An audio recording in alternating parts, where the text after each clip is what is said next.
Hello, नमस्ते, नमस्कार। आपण बनवणार आहोत मेथीचे लाडू। साहित्य बघून घेऊया। शिंगाड्याचं पीठ आहे, 1 किलो गूळ आहे, 1 किलो मेथी आहे, अर्धा किलो काजू बदाम, 1 किलो तूप आहे, खारीक आहे। खारीक मी असे बारीक तुकडे करून घेतलेले आहे आणि खोबऱ्याचेही असे बारीक तुकडे करून घेतलेले आहे। 1 किलो गहू घ्यायचे आहेत आपल्याला। ते गहूही आपल्याला छान तुपामध्ये खमंग असे भाजून घ्यायचे आहेत।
खोबरं छान भाजून झालेलं आहे।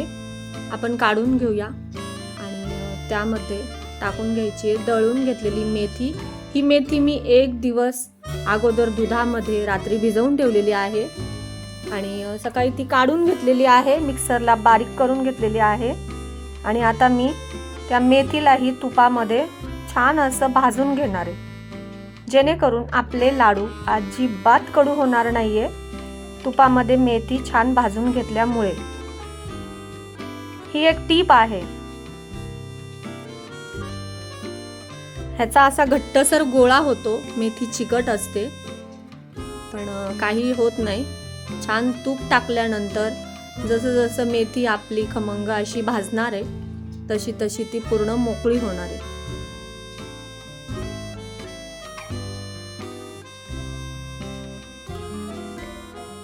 छान भरपूर तूप टाकून घ्यायचे आणि खमंग अशी अगदी मोकळी सुटसुटीत होईपर्यंत मेथी छान परतून घ्यायची।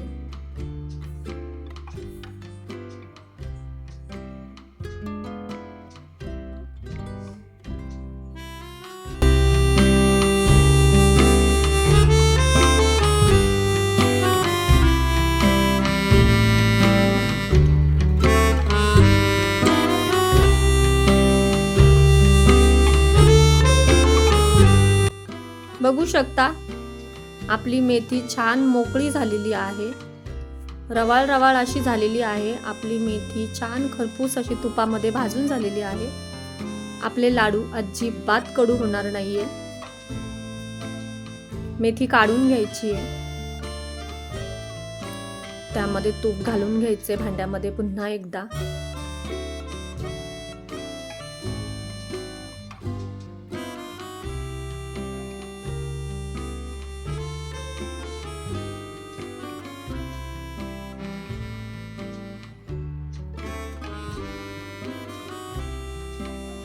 तूप टाकून घ्यायचे। तूप गरम झाल्यानंतर चेक करायचे की छान तूप तापलेलं आहे का।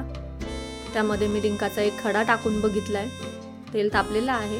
आपण डिंक टाकून घेऊया आणि डिंकही असा छान खरपूस खमंग असा भाजून घ्यायचा आहे, तुपामध्ये तळून घ्यायचा आहे।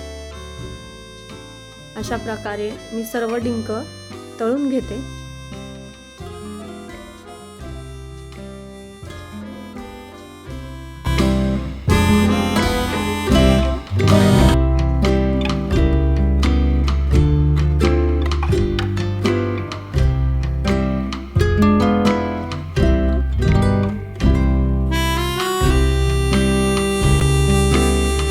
त्याच तुपामध्ये आपल्याला शिंगाड्याचं पीठ घेतलेलं आहे.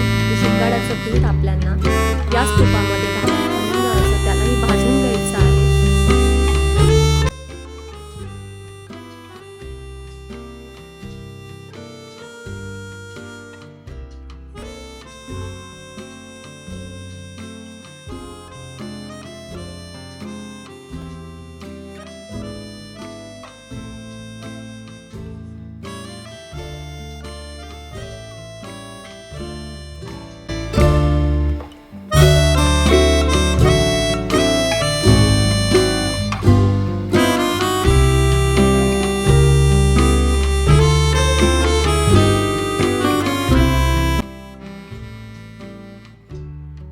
शिंगाड्याचं पीठही आपलं भाजून झालेलं.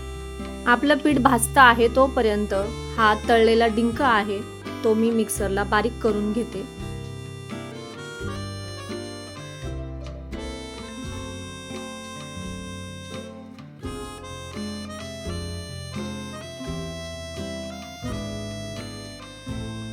आपलं शिंगाड्याचं पीठ झालेलं आहे आणि डिंकही आपला बारीक करून झालेला आहे.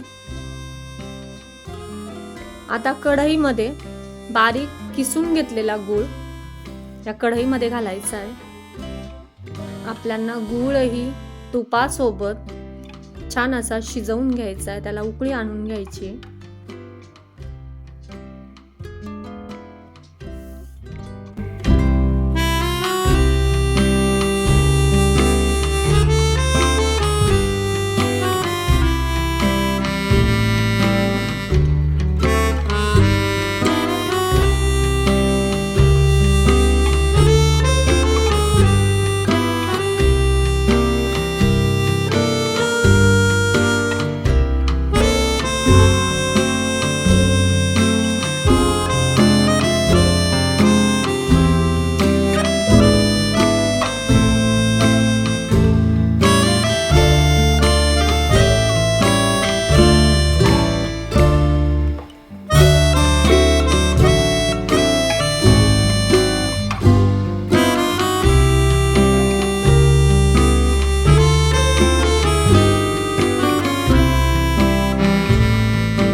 आणि या स्टेजला गॅस बंद करून घ्यायचा आहे. सर्व पदार्थ मी भाजून घेतल्यानंतर हे एकत्र करून घ्यायचे, कारण आता आपल्याला याच्यामध्ये गूळ घालायचा आहे. मी सर्व एकत्र करून घेतला आहे. काजू, बदाम, खारीक, हा डिंक आहे. डिंकही मी याच्यामध्ये घालून घेतलेला आहे. ज्या ज्या वस्तू आपण बारीक करून छान खमंग भाजलेले आहे त्या सर्व मी इथे टाकून घेतलेले आहे. थोडीशी विलायची पूड घातलेली आहे.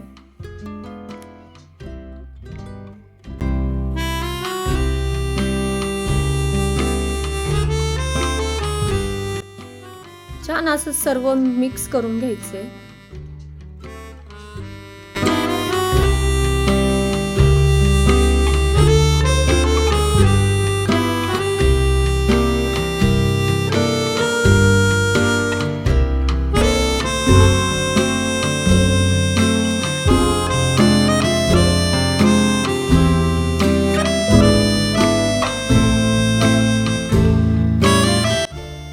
मिक्स करून झाल्यानंतर याच्यामध्ये हळूहळू गूळ ॲड करायचा आहे.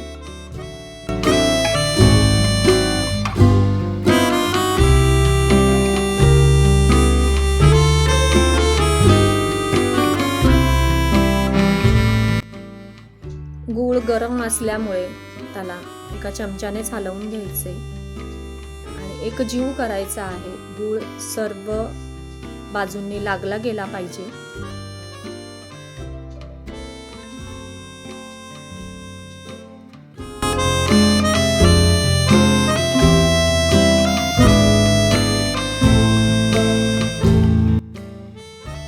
हळूहळू असं करून मी पुन्हा एकदा गूळ घालून घेणार आहे.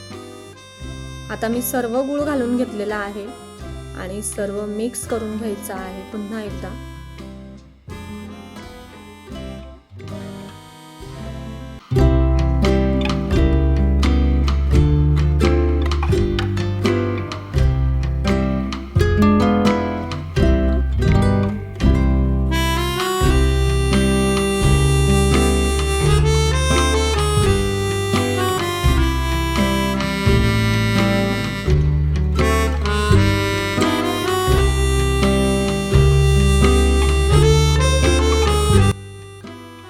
आता गूळ छान एकजीव झालेला आहे.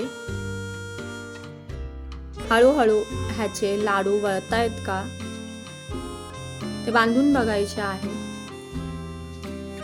तुम्हाला जर थोडं फार वाटत असेल की अजूनही पीठ थोडं सैल आहे तर थोडं थोडं तूप घालून घ्यायचे आणि लाडू अशा पद्धतीने वळवून घ्यायचे.